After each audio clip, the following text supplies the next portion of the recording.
Assalamualaikum warahmatullahi wabarakatuh. Perkenalkan, saya Raihan Saferi Munandar. NPM saya 2057051. Jadi pada video kali ini saya akan menjelaskan mengenai kuis 1 untuk mata kuliah struktur data dan algoritma. Yaitu dengan soal yang pertama adalah menuliskan program untuk memasukkan biodata mahasiswa seperti NPM, nama, alamat, jurusan, dan menampilkan kembali biodata tersebut ke layar. Dan yang kedua adalah menuliskan program untuk menghitung penjumlahan dan perkalian dua bilangan. Mungkin langsung saja saya menjelaskan untuk tugas kuis 1, nomor 1 dan nomor 2. Untuk nomor 1 yaitu memasukkan biodata mahasiswa dan menampilkan kembali ke layar. Nah, di sini untuk kode programnya, untuk pertama-tama saya menggunakan include iString dan JString. Kemudian using namespace std. Setelah itu saya menggunakan struct mahasiswa. Untuk struct itu merupakan perintah untuk mengumpulkan dari beberapa tipe variabel yang ingin kita buat atau kita masukkan. Nah, untuk struct mahasiswa, di sini saya memasukkan beberapa variabel seperti char NPM, char nama, char alamat, dan char jurusan dengan masing-masing batasnya yaitu sama, yaitu 50 kata ya berarti. Nah, kemudian di sini diberikan titik koma karena kita menggunakan struct sehingga perlu ditambahkan.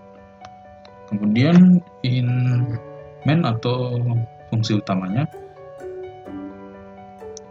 di sini ada mahasiswa MHS. Kenapa dibuat mahasiswa MHS?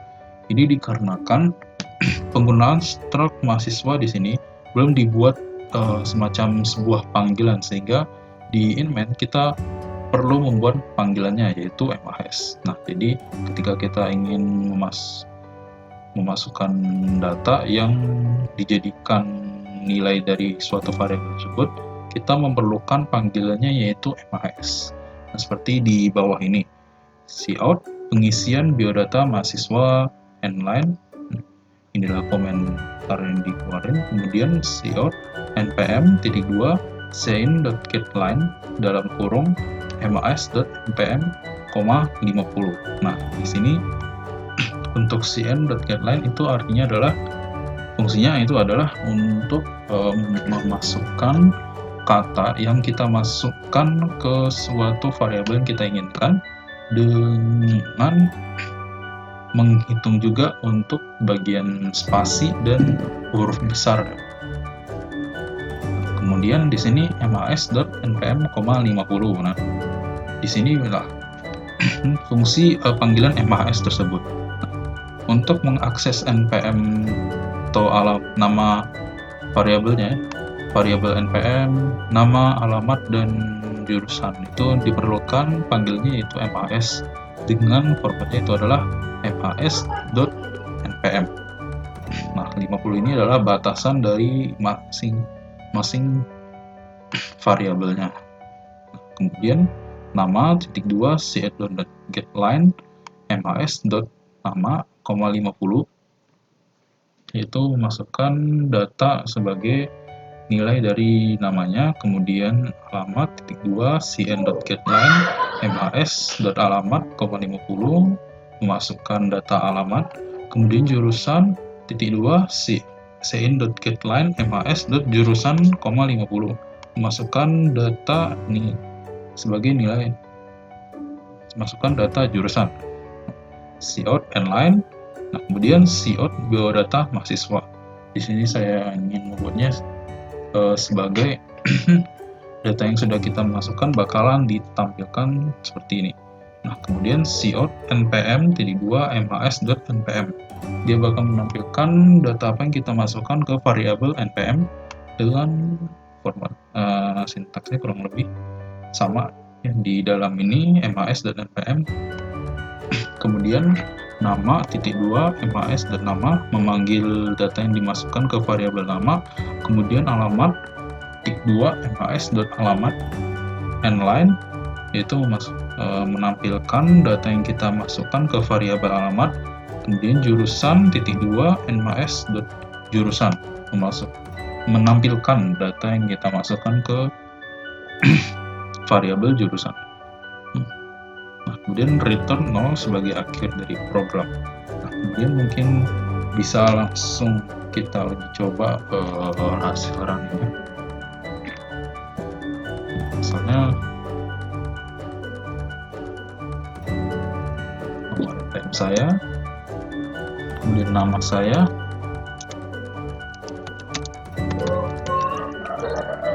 alamat saya,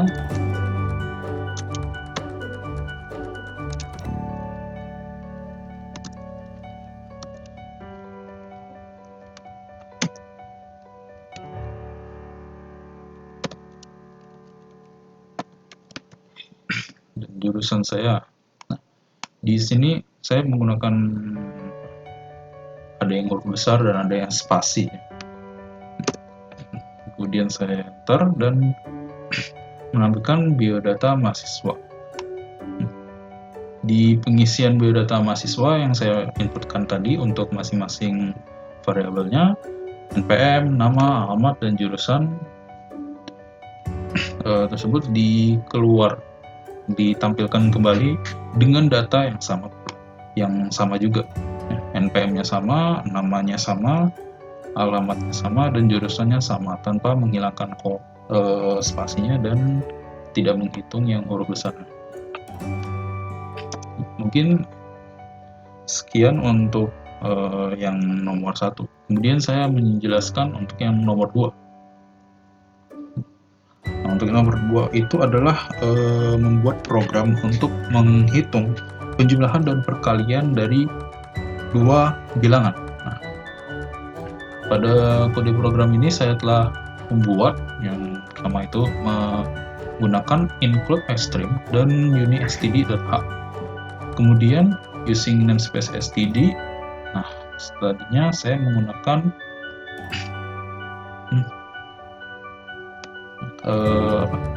prosedur, yaitu void penjumlahan dan void perkalian. Di sini saya pisah karena nanti saya buat sebagai list yang bisa kita akses salah satunya. Misalnya ada penjumlahan dan perkalian, nanti bisa dipilih mau yang menggunakan penjumlahan atau yang perkalian. Mungkin langsung saja saya bahas dulu. Untuk void penjumlahan itu ada integer a, b dan c. A, b dan c integer. Kemudian cout masukkan bilangan pertama titik 2 cin a, yang berarti kita masukkan data sebagai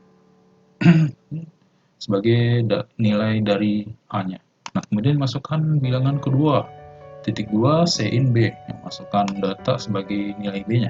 Cout nline, cout spasi a nline. Nah, bakal menampilkan nilai dari a-nya atau data yang kita inputkan ke a, dan kemudian cout spasi b nline memasukkan nilai b-nya, menampilkan nilai b-nya. Cout garis-garis tambah nline, kemudian ini adalah operasinya C sama dengan A ditambah B. Itu menandakan bahwa nilai C itu adalah A ditambah B. Cout spasi C nline menampilkan nilai C. Cout hasil titik 2 C menandakan bahwa hasil itu adalah menampilkan nilai C-nya. Kemudian void perkalian tidak jauh berbeda dengan void penjumlahan, cuman pembedanya adalah memasukkan integernya serta operasi yang saya gunakan nanti, itu perkalian, yaitu integer x, y, z. Cout masukkan bilangan pertama titik 2 cin x, masukkan data yang kita masuk input sebagai nilai x-nya, kemudian masukkan bilangan kedua, titik 2, Cin Y sebagai data sebagai nilai Y, Cout inline, Cout spasi X inline menampilkan nilai X, Cout spasi Y inline menampilkan nilai Y, Cout garis-garis kali inline, Z sama dengan X kali Y, yang menandakan bahwa nilai Z itu adalah hasil dari X kali Y. Cout spasi Z inline, Cout hasil 2 Z inline, yang bakalan menampilkan nilai dari Z-nya. Nah, kemudian in main atau ke fungsi utamanya, integer pilih, do Cout 1 penjumlahan 2 perkalian, pilih kasus, Cin pilih. Jadi di sini saya membuat semacam daftar. Yang pertamanya adalah penjumlahan, yang kedua perkalian, pilih kasusnya. Jadi kita pilih mau yang 1 atau yang 2. Nah, kita masukkan ke Cn-nya. Kemudian switch pilih. Jadi di sini saya menggunakan switch sebagai memilih. Jadi pilih yang kita masukkan itu yang 1 atau yang 2.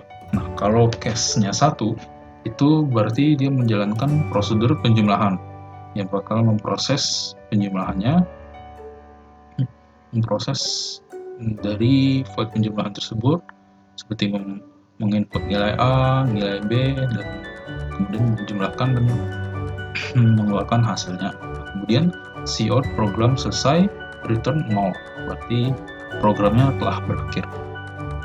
Kalau kita memilih case 2, berarti perkaliannya maksud saya berarti menggunakan void perkalian, bakal memanggil void perkalian, jadi memproses void perkaliannya, yaitu seperti memasukkan nilai dari X, nilai dari Y, kemudian menjumlahkan sehingga mendapatkan nilai dari Z, kemudian menampilkan nilai dari Z, dan kemudian Cout program selesai, return 0, akhir dari program. Nah, kemudian defaultnya atau ketika kita tidak memilih ini dari case-nya, yaitu Cout pilihan tidak ada, program selesai, berarti inline. Kemudian sleep 3, sleep dalam kurung 3 ini menandakan bahwa setelah itu program bakalan berhenti selama 3 detik. Nah, kemudian sistem CLS while pilih kurang dari sama dengan 2. Ini maksudnya adalah ketika kita tidak memasukkan ke 1 ataupun 2, ya. Sehingga selain itu dia programnya bakalan berhenti. Mungkin langsung saja kita mencoba hasil runningnya.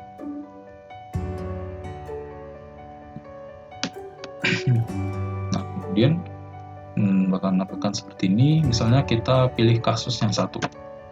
Masukkan bilangan pertama, misalnya saya ingin memasukkan angka 16. Angka kedua 24. Dia bakal menampilkan 16, 24 ditambahkan 40. Hasilnya adalah 40. Ya. Sudah benar ya, dan juga logis sesuai dari ekspektasi kita. Dan program selesai. Mungkin kita coba yang perkalian. Misalkan saya menginput nilai angka 18, angka keduanya 34. Dia bakal menampilkan 18, 34, 612. Hasilnya adalah 612, programnya selesai. Kemudian program selesai. Di sini sudah sesuai ya dari hasil perkalian yang nilai dari nilai yang kita inginkan. Oke. Mungkin sekian untuk penjelasan nomor 2 mengenai program untuk membuat perkalian dan penjumlahan 2 bilangan. Mungkin itu saja yang bisa saya jelaskan. Mohon maaf apabila ada kesalahan dalam penyampaian kata, dan Saya ucapkan terima kasih. Wassalamualaikum warahmatullahi wabarakatuh.